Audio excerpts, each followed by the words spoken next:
Ladies and gentlemen, welcome to my leadership journey. My name is Michael Dougherty. I am a business and marketing teacher at Vista Peak Prep in Aurora, Colorado. Today I'm going to be taking you through my last year at DU through the ELSS program, and wanted to start out with just giving you a little bit of context. Why leadership? I've always sort of been interested in leadership, and through my background, which I'll talk about in a few, was in the business industry, and I loved managing and leading, and so I thought this was a nice progression after the first 5 to 6 years of teaching. Some personal goals, obviously, I had coming into it was to grow professionally. I have a vision was to enroll in a leadership program that could not only highlight my current leadership attributes, but also show me what I wasn't good at, and highlight sort of the leadership struggles and learn from professors and others with how I could improve those. Some early impacts. I've grown tremendously with systems thinking, learned about various lenses of leadership and how I can view those different systems and leadership in school. Really had some self-reflection on my leadership attributes, a lot revolving around empathy and relationships, courageous conversations, and then being able to sort of step out of my teacher role and get a little on the balcony and sort of just watch and witness what goes on at my school on a daily basis. A few of the essential leadership questions that I still have are: how can I continuously add some depth to my curriculum and instruction sort of theory, as I feel personally I lack a little in that, but I know that, so that's one of the areas that I want to continue to grow. And then another question is how sort of my background and experiences at Vista Peak developing a school, how I can sort of add value to a school that's already been developed, or a well-established school, if any administration or leadership opportunities present itself at a place like that. My story is not too fascinating, but I always wanted to be a business guy, a businessman. So I went to the University of Colorado and studied finance and real estate. I'd always loved education. I had a great educational experience all the way from elementary school, middle school, high school, but teaching never was really in the books for me until I graduated, got in the workforce, and realized that I was not loving what I was doing. So I decided to go back to school, and then I was lucky enough to get a position at Vista Peak, which I had no idea what that was. I think I had applied, and then obviously found out that it was a new school, a new idea, a P20 campus, and I was sort of brought in at the ground level, which has provided me some once-in-a-lifetime opportunities as far as teaching and leadership goes. We had a crazy director model, which gave me some insights in leadership. So we had a shared director. There was 3 of them at the beginning, and then I was sort of able to grow as a leader. I was a part of OLT, which is Operational Leadership Team, and I was a CTE liaison and a department chair, and I was able to mentor some new business teachers. But with my work at Vista Peak, I sort of said, you know what's my next step? And I soon realized that I never wanted to leave education. So for that was becoming a school administrator. So I really wanted to join the DU program. I had some cohorts and coworkers that had done just that and talked really highly about the program. So I applied, and knowing I was still really young in my teaching tenure, but thought timing was right in my life to take care of that step. So that's sort of my story from business to teaching and to now a potential school leader. So throughout our 4 modules during the ELS program, we completed inquiry projects where each one of them sort of had an overarching theme, and they all built on one another. And these 4 projects sort of really were the core of our learning for this past year. And they definitely helped a lot with me not only getting to know my school better, but sort of, like I talked about, those lenses, viewing school systems through different lenses, through different diagnoses and modules. So the first module was the organizational diagnosis. And this was really where I became more of an expert when it comes to Vista Peak, and I was just much more aware of my consumers and my community and everything that sort of makes Vista Peak what it is. So we started with some data, and obviously we have so much data at our fingertips in everything we do, but I really tried to not only analyze the data, but find some gaps in what we can improve on. And I know a lot of staff at Vista Peak, whenever we did some data analysis, we saw some discrepancies in the behavior and discipline data. And so we worked a lot this year on some possible solutions, and we actually just hired 3 new restorative justice deans, which hopefully can build on those issues in the data, and next year we can have a much different outlook when it comes to discipline and behavior data.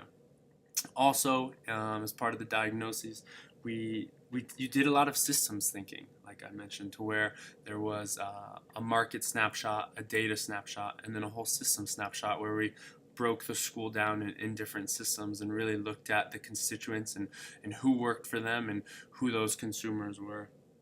One of the ones that I probably related to the most was the market analysis, where we looked at our community and sort of broadened it a little to all the schools that are not competitors, but all of our neighbor schools, and sort of what do they offer, what at building a campus, what can we do that they do well, and then also what can we do that they don't do, to where we can really market our institution and build it, fill it to capacity, and then just get a bunch of students that love coming to school, and then obviously academically and athletically can create something pretty special for us over here. So that was the organizational diagnosis. Our next module was leading teaching and learning, where we really looked at the current reality. So I looked at the current reality of Vista Peak and did a lot of document, principle, procedure analysis to see really where we're at, which 5 years later is a long way from where we come. So it's also nice to see something that you've had a small hand in grow from really 1 grade to now a school of almost 1,400. So as well, we also dove into a lot of curriculum engagement and assessment. So looked at a lot of the achievement gap and what are we doing at Vista Peak to close that gap. This module came at an interesting time, because when we were learning about kayaks and collaborative inquiry action cycles at DU, we were sort of waist deep in our own inquiry groups through professional development, which was sort of an awesome experience where teachers really learned from teachers, and it was a new way of doing PD for us, but we were able to ILT implemented it, and then teachers had their own observation cycles, and we took sort of instructional practice, and teachers sort of had buy-in to what they were learning and what they were doing during our Wednesday morning PDs. And so we got a lot of good feedback. Obviously, through PD, it's important to know what works and what doesn't. So we've sort of built off that and are doing the exact same thing. We also looked in this module about instructional frameworks, and which is one thing at Vista Peak our administration and leadership teams do really well, is just long-range planning and then linking theory to practice. So we sort of divide it up into the who, the what, the how mindsets, and we always have a plan. So whether it's professional development or staff meetings, whatever it may be, there's always a reason for what we're doing, and it all comes back to sort of students as our consumers. So that's easily noticeable. And then we also finally looked at, through those instructional frameworks, just the importance of planning, teaching, and reflecting. And then as long as you're getting appropriate and continuous feedback and then just having everyone reflect on the process and what worked and what didn't, you're going to be successful. Any organization would be successful. But it was nice to look at some of those things through VistaPeak and see what are we doing, and also compare them to the other schools that were in our classes, and what was working, what could we learn, what could we change. So that was that module. The next module was developing people, and this one was really about observations and evaluations, which obviously as a teacher, you don't have formal experience.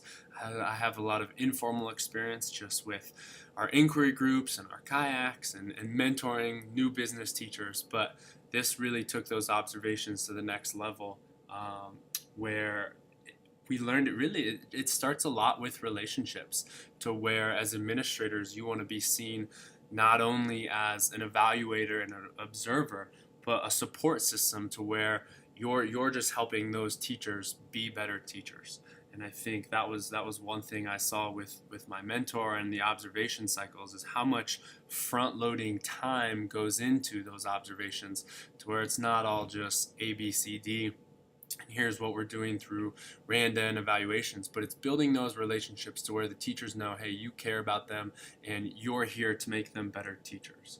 So we also did a lot with just scheduling and time management, and I know as DU students we've learned a lot from Becky and Doris and Karen about the importance of managing your time and scheduling observations, because you do at times have so many, and you have emails and policies and all this other stuff to do, but you need to get in there, you need to take care of your teachers. So we learned a lot about time management and just how important it is to really set time aside, not only for individual observations, but definitely for group learning walks and observations. I took a lot from like the learning walks that we do at Vista Peak, and then the group observations that we learned about, to where it's a time to not only collaborate as administrators, but really calibrate what you all think are best practices when it comes to teaching and evaluations and observations. So there's just a whole link between teacher effectiveness, professional development, and then the achievement gap. So this really took that and really showed it. So. And then our last module sort of took all of the inquiry projects and all of our learning, and we got to basically create our dream or ideal school, which was obviously awesome for me because I was experienced with developing Vista Peak, but I also didn't get to start from the mascots to the colors to the name and all of that. So it was a nice way to sort of take everything we've learned and put it into a culminating activity, where I really got to dissect sort of what I felt were my educational beliefs and values. And as you can see, I sort of created this little mental model for what I believe are, if I was designing a school from scratch, what are my values? And obviously I'm a students first type of leader, but I also think that there's your staff and the building design and the community, everything's so important, to where you just can't focus on one of those aspects. So it was one of those activities where you really found out if you're where you're supposed to be, where you are. And I think taking so much of Vista Peak into my new ideal school really showed me that I am supposed to be here, and I love where I work. And then obviously I was able to take some of the aspects that I'm passionate about, whether it's pathways or CTE education, and really build on those in what would be a hypothetical dream school. So it was a nice activity to sort of end the year and take all those other projects and put them into one. And that brings me to my key learnings over the past year. I took a lot, obviously, from not only my experience at Vista Peak, but everything I could relate to all of our schoolwork and readings and theory at DU. 3 of my core learnings, I called them, are the first being planning and transparency. So as I mentioned, everything we do at Vista Peak, whether it's a leadership team or administration or teachers, is highly planned and thought out and extremely apparent. So whether that's staff wanting to know what professional development is going to be like 3 months from now, or why district service people need to know what our administration is doing, when they're doing it, we have documentation and we have well orchestrated plans for all of that. My second core belief has a lot to do with collaboration, which I know as a school we emphasize collaboration with students and staff to students, but we also really emphasize it between staff to staff. So whether that's professional development or inquiry groups, whatever it may be, is we always try to build off and utilize one another. Obviously, we've hired what we feel is the best are at what they do. So I think one key learning I've found is let those experts in those given areas do what they're good at and what they're credentialed in, and know that you as a leader or a chair or whatever it is doesn't need to do everything. So utilizing your resources for sure. And then finally, just building a culture. And I know we've looked a lot about cultural rubrics and being culturally proficient, but I know one thing we've sort of looked at is it starts at the classroom level. So if you can build a safe and comfortable culture for your students, that'll come in especially with your staff learning. So whether it's having agreements and conditions, or just building that mutual respect, the quicker you can build a culture of mutual respect and collaboration, the better off your building is going to be. And finally, just sort of some of the final reflections on this leadership practice is just the importance of your beliefs and value systems in the role that can play as a leader. I know at Vista Peak we have one of, obviously I'm biased, but one of the most influential and steadfast leaders I've ever known in education, but one who truly has taken what he believes is right and good for education and tried to incorporate it into everything we do at the building level. So just the importance of sticking to your guns. And then next thing is just being able to mentor. And I've only been able to see it a little with some new teachers, but obviously with my mentor during this program, just knowing that you have the opportunity to really grow leaders and good teachers and good classified, whatever it is, whatever staff member it is, you have the opportunity to teach them through your experience and your background, and how important those relationships can be. And then finally, I think for me, just the ability to be a teacher leader. So I don't know what my sort of career path is going to bring me, but I know I still love teaching and I love students. So taking everything I've learned from my mentor and the DU coursework and everyone I've worked with over the past year, and knowing that it doesn't have to be administration right away, but I can still take a lot of these things and use them in teacher leader opportunities. So with that said, I definitely want to just thank Becky and Karen and Doris and everyone at DU that sort of helped all of us over the past year. And then my charming, stunning, wise mentor, Mr. Rosa, and everyone at Vista Peak that has sort of helped me, whether it was an interview or an email, do all of this work over the past year. And then obviously the University of Denver. So thank you for listening to me, and I appreciate it.